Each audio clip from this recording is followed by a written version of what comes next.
Ahoj, v tomto videu ti ukážem, ako hrať Pokémonov na iPhone. Ako vidíte, som v Pokémon Insight v Smart edícii a môžem tu normálne hrať. Teraz ti ukážem, ako to môžeš urobiť aj ty.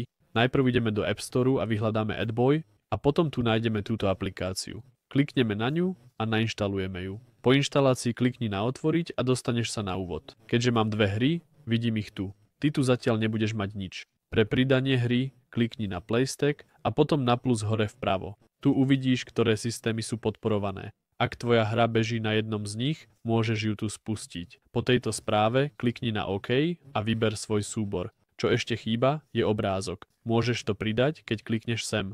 Napríklad môžeš vybrať toto. A čo je dôležité, musíš si vybrať svoj systém. Musíš zistiť, na akom zariadení sa hra hrá. V tomto prípade je to Game Boy Color. Potom stačí kliknúť na uložiť a pridá sa to. U mňa nie, lebo som už hru pridal. Dôležité je, že potrebuješ získať romky. Ako na to, to si musíš vyhľadať sám. Ak ti video pomohlo, poteší ma like. Čau.